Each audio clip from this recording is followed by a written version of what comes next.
But I remember sitting with Ed and playing Ed the record, and he had a little tear in his eye after playing it, and he was like to me, like, this song's incredible and you should definitely release it.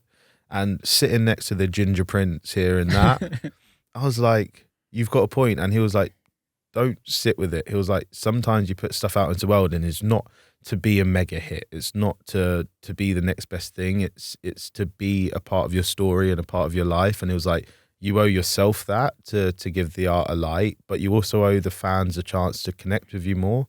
And, you know, I walked away from that and I was just like, damn. And he said something really, really profound. He was like, you know, as a songwriter, as an artist, it was like, you almost have like this active duty to be able to help connect people, but also in that people could find synergy in your story and help themselves and grow from that.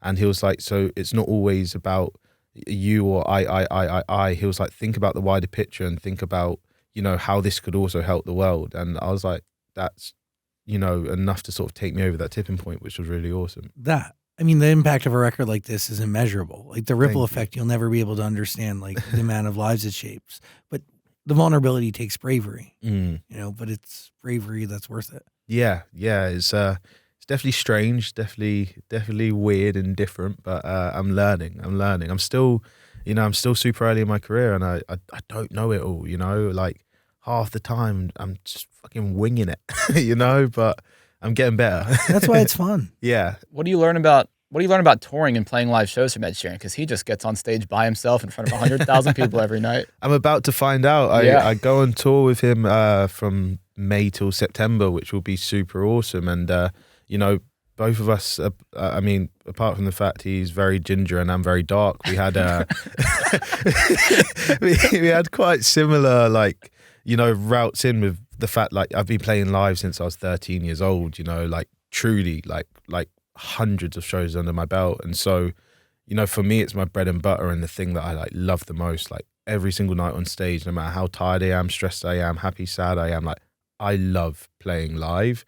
And so it's like I've taught myself a lot of those things, but I think there's, you know, no one could teach you how to play stadium. I've played arenas, I've played big venues, I've played tiny venues, but I think stadium's like only for a few artists. And so to be able to go there and learn it from the Ginger Prince himself would be awesome. But you guys have a lot in common. Very much playing a ton of shows under your belt. Very much like the busking culture, you know? Yeah. The UK does, like, they produce some of the greatest artists of all time. Oh, that's awesome to hear, man. I mean, it's true.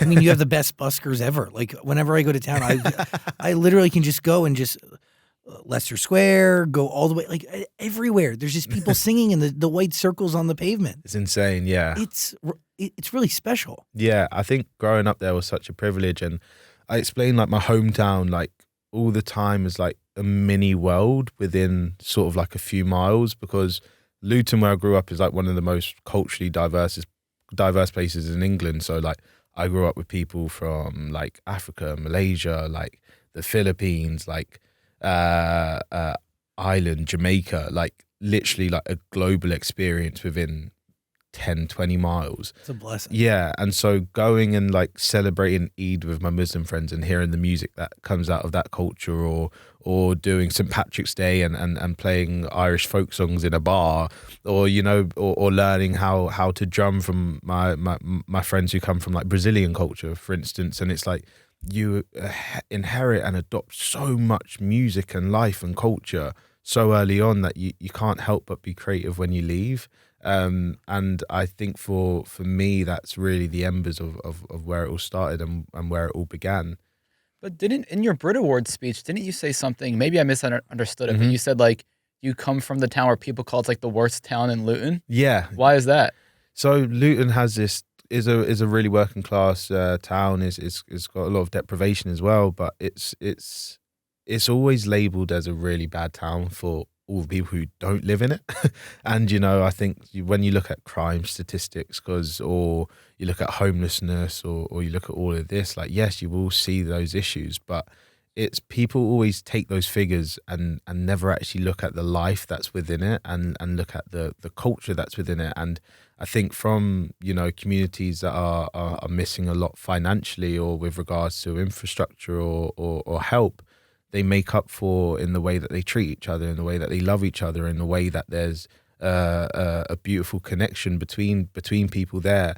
And for me, it's really frustrating for people to be like, that's the worst town in the UK, where for me it's home. And for me, yes, I don't know, you might get robbed on the way to school, or yes, your house might get broken into, but God, I learned so many life lessons from there, and I met so many great people so early on, which makes it for me the best town.